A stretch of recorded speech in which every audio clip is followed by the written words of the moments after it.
The next thing I wanted to talk about, and this is going to be I've got a bit of a challenge for you. So we'll see. One of the things that you and I have in common, it's funny, as I was researching you, we have more in common than I realized. We both live in LA. We're both former journalists. And I personally think that my journalism background has been incredibly helpful to me. Even though I don't work as a journalist now, I actually think it's one of the best backgrounds you can have to become a sort of creator, marketer, whatever this thing is that we do. So what I want to do is let's give people a 5-minute journalism degree. I want to know, what key skills did you learn as a journalist that you can try to teach non-journalists who are listening right now to help them in the next few minutes or so? So where would you start with that? I really think the best starting point is understanding primary sources in everything that you read. And I think this is a really big deal because it helps you to better understand the topic or the issue at hand. And, when I think back to my journalism days, if there was breaking news that we were going to cover, then we'd start our research with a primary source, right? Even if the first source that we saw was a different publication who broke the news, that doesn't also, I should say, by the way, that doesn't mean that they are the primary source. It means they were first. But I do think it's important to go to that first, because where did they get their news? Right? How did they know that was breaking? If there was breaking news and the journalist or publication who first wrote about it was on the ground at the scene when it happened, then that's a primary source, right? But if it's breaking news because they happen to be the first ones to grant the exclusive to the company who had an announcement, well, that's not a primary source because the company is the primary source. So they just chose that publication first. So I think even just understanding, maybe my answer is understanding the difference between first and primary source. They can be the same. They won't always be. And then from there, looking at the additional sources. So in this case, in this example of like a company breaking news, then the primary source is actually the company. So maybe they have their own official statement, whether it's a press release or a blog post that came from them specifically. I would start from there as my foundational understanding of the issues. And then from there, go on to understand, okay, what are the other publications writing about? How are they covering this? And then you as another competing publication, so to speak, what's your unique perspective on it, right? So in the case of breaking news in the tech space, maybe TechCrunch is first to announce the funding, right? Maybe Ars Technica was next to talk about the implications in the legal and compliance spaces. Okay, that's their unique angle. And then if you as an incumbent are focused on, the interesting ways in which founders are growing their companies, then maybe your angle is, well, what is the growth marketing or acquisition strategy implication?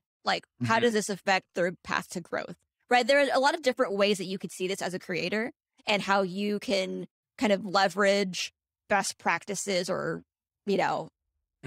journalism tactics to get better at your own creating. Yeah, it's interesting that that's where you went with it. And one of the things that it made me think about is not only sort of the creating piece, but on the consumption side, right? And I think that, there are so many people. Anyone can go out and write a blog post, post a video telling you how to do something, right? Here's how to grow your audience. Here's how to grow your business. Here's how to write a landing page. Here's how to sell more stuff. Here's how to, do whatever. But to your primary, if you think about, if you apply that primary source concept to that, it's interesting to look at that and go, well, are they sharing advice because they've actually done it? And they're sharing what they actually did? Or they just read a bunch of people who said, here's what they did, and they're regurgitating that, right? And it's an interesting thing to think about because you see so much of it in this sort of creator economy expert space. And I'm a big fan of curation. I think all of that is valuable, but it is interesting to consider when you're consuming advice from people, are they a primary source? Essentially meaning, have they actually done it? right? Are they telling me how they actually got 1,000 subscribers? Or are they just saying this is in general how you do it, right? They're a secondary source in that version versus a primary source. And I think I had never really thought about it in those sort of journalism terms. But I think it's something to consider when people are sort of seeking out information in this flood of information out there of how to do things. Well, I want to add to that. Like, go ahead. I think there's a big piece in, for any creator, I think it's really important to focus on your inputs or the way you take in information. And I think understanding how to take in high quality information is really important to how you as a creator can have better output. Yep. No, I completely agree. On another side of sort of the journalism thing, in terms of writing, right? Because you're sort of talking about gathering of information, but in terms of how you learn to write, is there anything that comes to mind that you would say to somebody that maybe doesn't have the background that you have of being a journalist? This is my own personal experience. You tell me if you agree or not, but it teaches you to write a certain way and teaches you to, I hear from people all the time that my writing is very clear.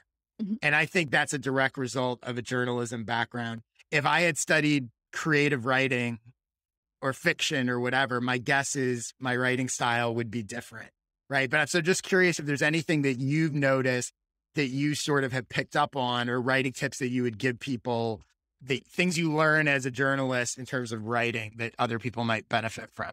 Yeah. Well, for one, I definitely agree that your writing is very clear, right?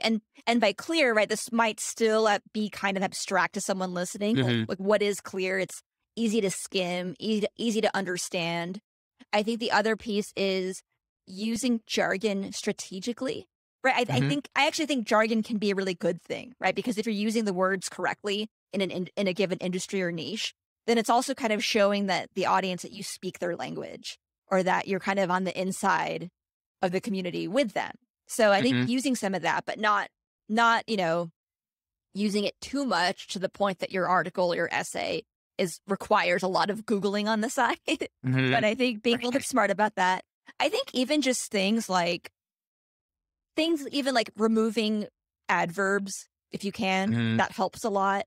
Reducing the amount of analogies, maybe. Like if you have, right, in any given essay, which is maybe 800 to 1,000 words, we'll say, I would say something like, you might need some analogies to help people connect the dots better, but don't go crazy with them. Like maybe stick with a couple and really let them shine and really let those stand out on their own to enable people to understand the topic. But I agree that I think the journalism background really helps you with that clarity. It helps you focus on the important parts or the concrete details of any given situation, and helping you to crystallize that in a way that the reader can instantly get. So it's hard, right? It's a lot of practice, a lot of writing drafts that are awful. But yeah, I think it helps. I think it also helps along the lines of what you were saying. It helps teach you how to write to be understood, right? As opposed to, I think a lot of times people are other types of writing, unlike journalism, right? Whether it's academic, whether it's quote unquote professional business writing, whether it's, fiction or literature, their emphasis is not necessarily on being understood.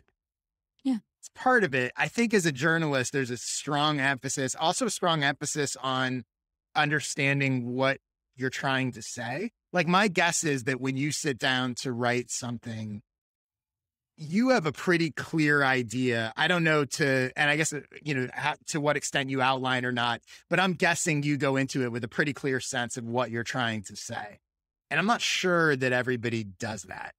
I think a lot of times people start with a sort of vague idea of what they want to say and the whole, I'll find it as I go kind of thing. Yeah. Does that resonate with you? Is that true? It does. I really love what you said about writing to be understood. I think that's a great, well, I love it because that's one way I think about it.